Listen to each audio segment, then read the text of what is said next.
السلام علیکم ورحمۃ اللہ تعالی وبرکاتہ۔ صاحب ثروت حضرات رمضان المبارک میں جب اپنے مال میں سے زکوٰۃ نکالتے ہیں تو ایک بڑا مسئلہ یہ پیش آتا ہے کہ زکوٰۃ ہم کس کو ادا کریں، کیونکہ ہمارے سامنے کبھی کبھی بہت سارے ایسے لوگ بھی اگر دامن کو پھیلا دیتے ہیں جو زکوٰۃ کے مستحق نہیں ہوتے ہیں، تو ہمیں ان کو دینا چاہیے یا نہیں دینا چاہیے۔ تو آئیے ناظرین، آج کی اس محفل میں ہم یہ سمجھیں کہ ہمیں زکوٰۃ کس کو دینا چاہیے اور کس کو دینے سے ہمارے زکوٰۃ کی صحیح معنوں میں ادائیگی ہو پائے گی، ہم اس کو انشاءاللہ سمجھیں گے۔ آپ سے گزارش ہے کہ آخر تک پوری ویڈیو کا ملاحظہ کریں اور ویڈیو اچھی لگے تو دوسروں تک شیئر بھی کریں۔ زکوٰۃ کن حضرات کو دینا ہے، اس کے تعلق سے قرآن پاک میں اللہ تبارک و تعالیٰ نے خاص کر کے 7 طرح کے لوگوں کا ذکر فرمایا ہے، جس میں اول فہرست جو نام آتا ہے وہ فقیر اور مسکین کا۔ اللہ تبارک و تعالیٰ کا ارشاد عالی شان ہے، اعوذ باللہ من الشیطان الرجیم، بسم اللہ الرحمن الرحیم، انما الصدقات للفقراء والمساکین الی آخر الآیہ۔ تو اس میں فقیر اور مسکین کا ذکر آیا ہے کہ ان کو زکوٰۃ کی رقم دے سکتے ہیں اور دینے سے زکوٰۃ کی ادائیگی بھی ہوگی۔ تو ہمیں یہ جاننا ہے کہ یہ فقیر اور مسکین کہتے کس کو ہیں۔ عام طور سے لوگ تو یہی سمجھتے ہیں نا کہ فقیر اور مسکین ایک ہی چیز ہے، جو فقیر ہے وہی مسکین ہے، حالانکہ ایسا نہیں ہے۔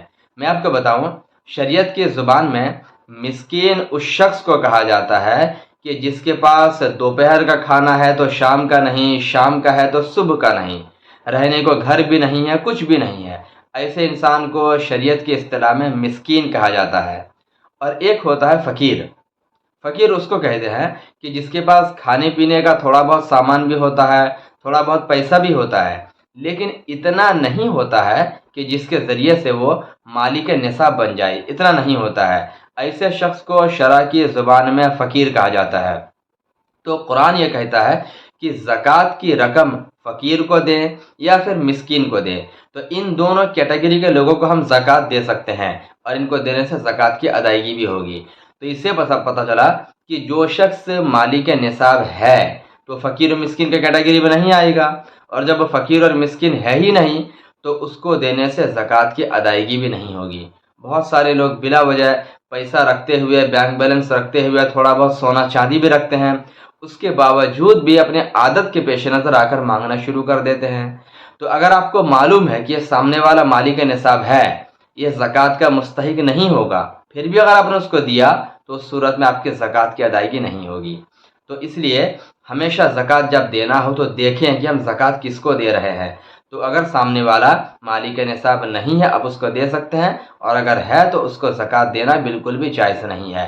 اس کے علاوہ آپ ایسے مسافر کو بھی زکوٰۃ دے سکتے ہیں کہ راستے میں جس کا مال لٹ گیا ہو، گھر جانے کا کوئی سبیل نہیں ہے، تو ایسے مسافر کو بھی زکوٰۃ دے سکتے ہیں۔ یہ 3rd نمبر پر ہوا۔ 4تھ نمبر پر قرآن کہتا ہے کہ ایسے شخص کو دے سکتے ہیں کہ جو قرض میں ڈوبا ہوا ہے اور قرض کو ادا کرنے کا کوئی آپشن اس کے پاس نہیں ہے، تو ایسے انسان کو بھی زکوٰۃ دیا جا سکتا ہے، اس کو دینے سے بھی زکوٰۃ کی ادائیگی ہو جائے گی۔ اور یہ 4تھ نمبر پر ہوا۔ 5تھ نمبر پر وہ شخص آتا ہے کہ جو فی سبیل اللہ ہو، جیسے پہلے زمانے میں جہاد کے لیے صحابہ کرام اور ہمارے بزرگ نکلتے تھے، تو جہاد کی راہ میں جو ہوتے تھے فی سبیل اللہ ہوتے تھے، تو ان کو دینا بھی یہ زکوٰۃ کی ادائیگی کا ایک مصرف ہوا کرتا ہے، تو ان کو دینے سے بھی زکوٰۃ کی ادائیگی ہو جائے گی۔ تو اس طرح سے قرآن نے موٹے طور پر کچھ لوگوں کا ذکر یہاں پر فرما دیا اور بتا دیا کہ زکوٰۃ کن کو دیں تاکہ آپ کے زکوٰۃ کی ادائیگی ہوگی۔ لیکن آپ ایک بات یہاں پر یاد رکھیں کہ زکوٰۃ اسی کو دے سکتے ہیں کہ جو فقیر مسکین ہونے کے ساتھ ساتھ عاقل ہو، بالغ ہو، مسلمان بھی ہو۔ تو اس سے پتہ چلا کہ کوئی اگر غیر مسلم کو دے گا تو زکوٰۃ کی ادائیگی بالکل نہیں ہوگی۔ اسی طرح جو یقینی بد مذہب ہیں اور جن کی بد مذہبیت حد گمراہی یا کفر کو پہنچی ہوئی ہے، ان کو بھی زکوٰۃ ہم نہیں دے سکتے ہیں۔ تو اس سے پتہ چلا کہ جو بد مذہب لوگ ہیں اگر وہ آپ کے دروازے پر آ جائیں اور آپ جان بوجھ کے ان کو زکوٰۃ دے رہے ہیں تو آپ کی زکوٰۃ کی ادائیگی نہیں ہوگی۔ تو اسی لیے زکوٰۃ دینا ہے تو مسلمان سنی صحیح العقیدہ دیکھ کر دے، اور جہاں تک ہو سکے کوشش کر کے عقیدہ معلوم کر کے دے۔ ہاں، جو آپ کے سامنے کلیئر نہیں ہے کہ سنی ہے کہ دیوبندی ہے تو وہاں پر پھر تفتیش کرنے کی ضرورت نہیں ہے۔ جو کلیئرلی معلوم پڑے پھر آپ وہاں پر نہ دیجئے، بلکہ جو آپ کے سامنے آ کے دروازے پر کھڑا ہو جائے ان میں سے کسی کو آپ ہٹائیں نہ، کسی کو دور نہ کریں، ان میں سے ہر ایک کو دے دیں، اور اللہ کی بارگاہ سے امید رکھیں کہ اللہ آپ کے زکوٰۃ کو اپنے بارگاہ میں قبول فرمائے گا۔ تو یہ زکوٰۃ کے کچھ مصارف تھے کہ ہم زکوٰۃ کو کن کو دیں، ان باتوں کو بہت دھیان سے آپ یاد کر لیں اور دوسروں تک شیئر بھی کریں۔ جزاک اللہ خیرہ۔ السلام علیکم ورحمۃ اللہ تعالی وبرکاتہ۔